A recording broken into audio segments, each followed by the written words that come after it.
because, well, it's Thanksgiving. And they told me as we were driving up to the mountains yesterday that I was going to have to cut it out with the Thanksgiving dad jokes. I told them I couldn't just quit cold turkey.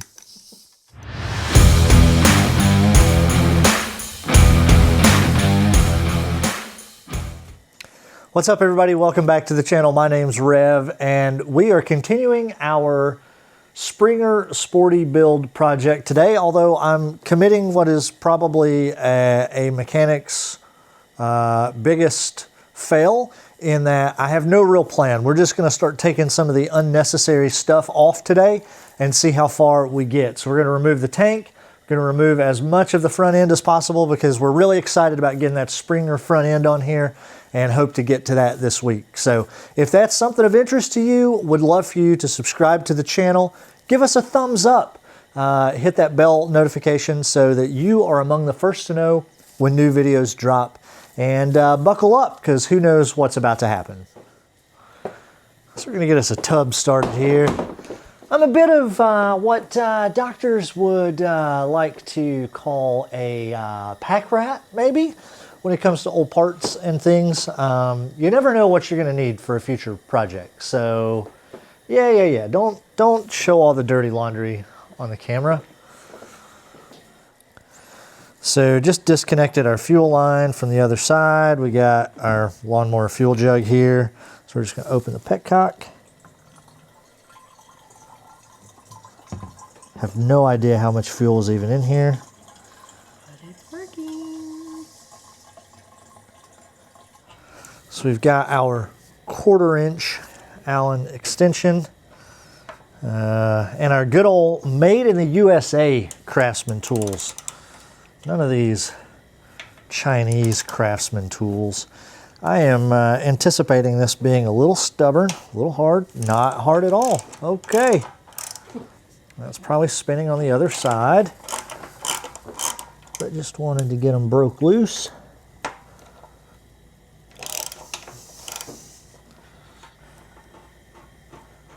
So a couple buddies of mine were over a few weeks back, and I was talking them through what we were doing on the Springer Sporty here, and we have bought a new tank, a custom fabricated Frisco mount, just kind of a different style tank. And so one of them asked, said, well, can you sell this one? And the short answer was, yeah, probably. But my other buddy, who knows me well, said, man, he's not going to sell that tank. It's going right over there. Because as you can see, we'll ask our camera lady to take you over there and show you a collection of tanks. As I mentioned, I'm a bit of a parts hoarder. So I like to keep my tanks. This tank here was actually on my very first street bike. I was 17 years old. It was a 2003 Honda Shadow Spirit. And 3 months after owning it, I got very confident and thought I was in control of this bad boy. And it reminded me that, in fact, we are never really in control, no matter what our brains tell us. So I'm a big proponent of be comfortable on your bike, but don't be too comfortable on your bike. This one is a little bit less cool of a story. This is off of a 2019 Street Bob.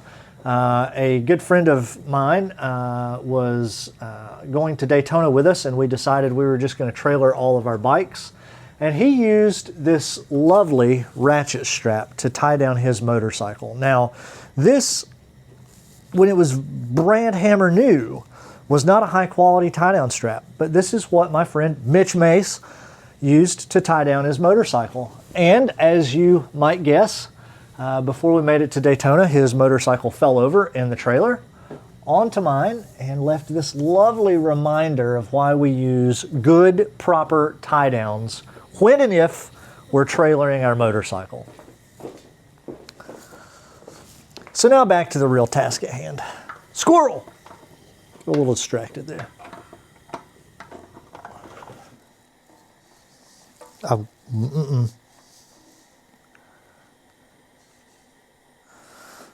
All right, so our tank's off. That's good. Gives us a little more room to work.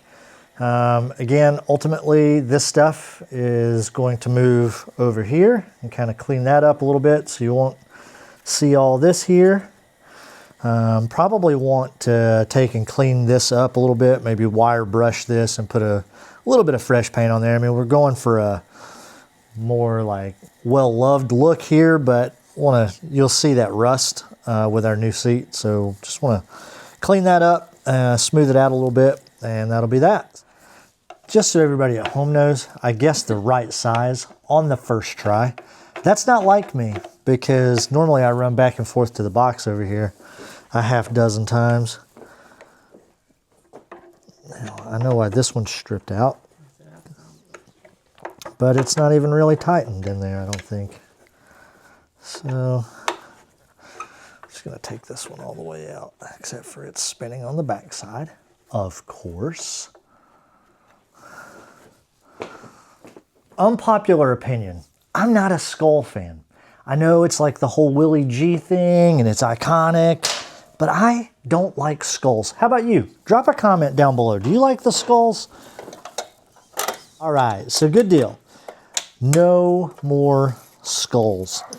And in fact, this is a part I'm not gonna put in my save for later bin, because I think they look ridiculous. If you'll follow me, I'll show you where we store skull trinkets here in the garage. I'm right over here. Right there. That's where we put our skull trinkets.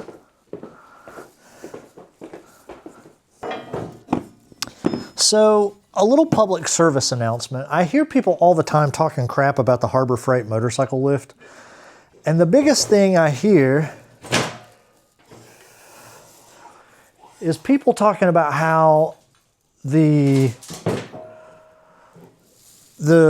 hydraulic piston goes bad. Well, here's the thing.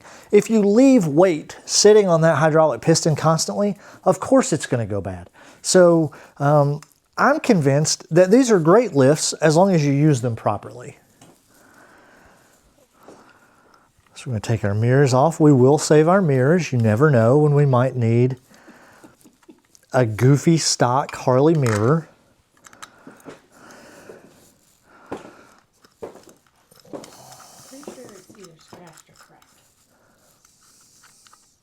Well, listen, honey, you never know.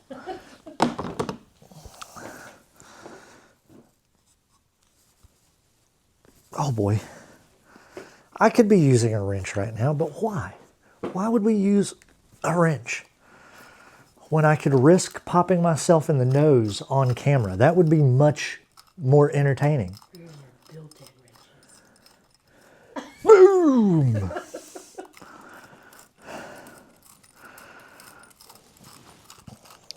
There's a lot of rusty parts on this motorcycle. I think it lived outside.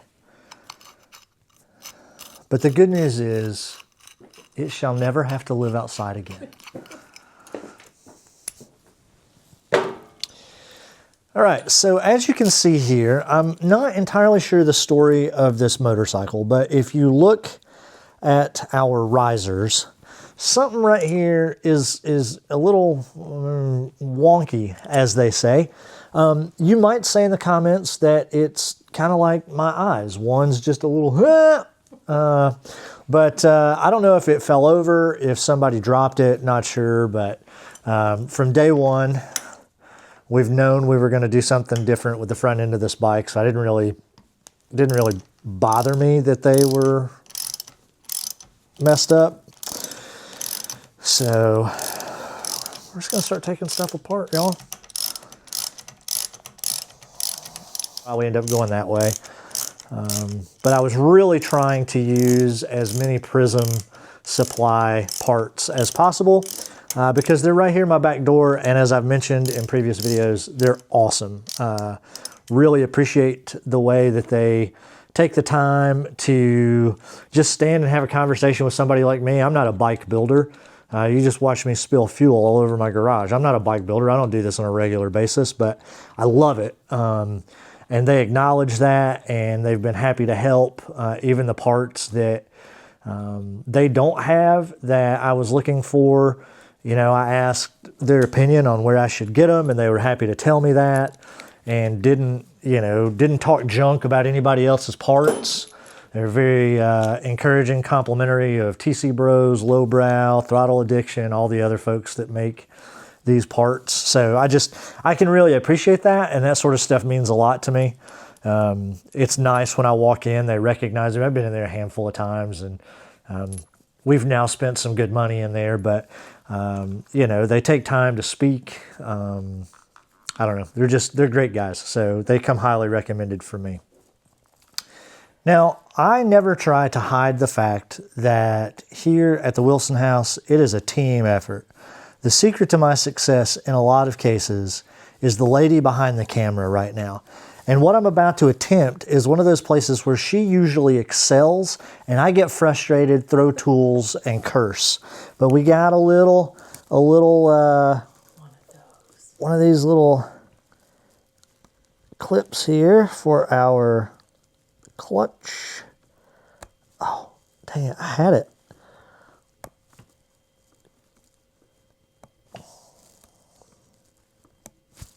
See, this is where I get frustrated. Ew, look at all that grease built up in there. That's the problem. I can't get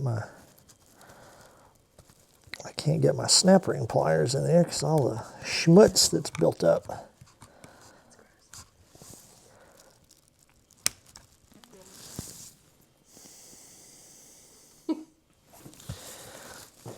I'm gonna do it, y'all. I'm gonna do it.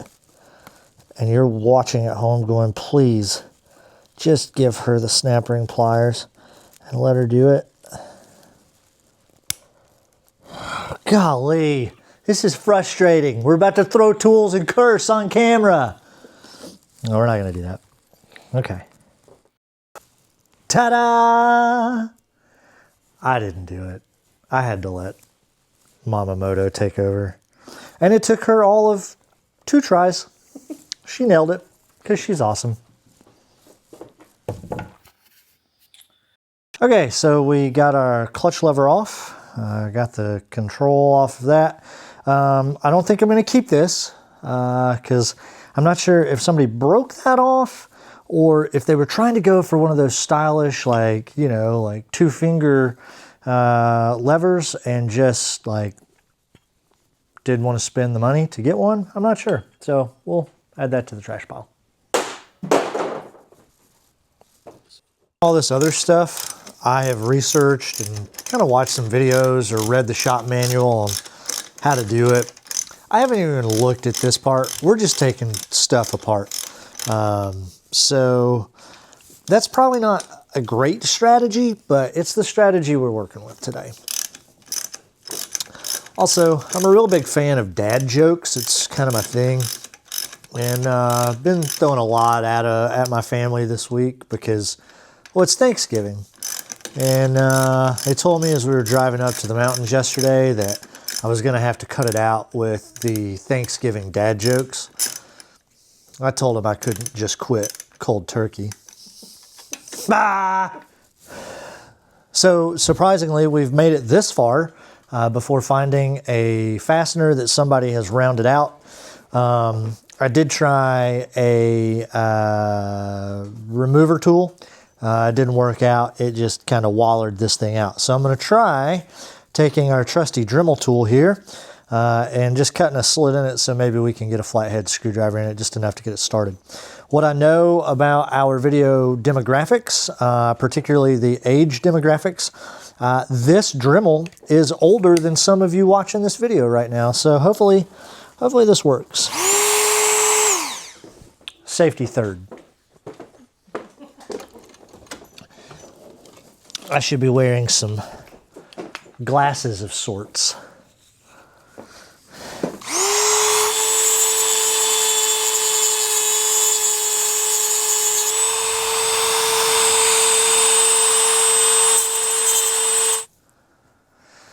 Now that we've used our Dremel tool to make a little notch in this rounded out fastener, we're going to hopefully be able to get a hold of it with this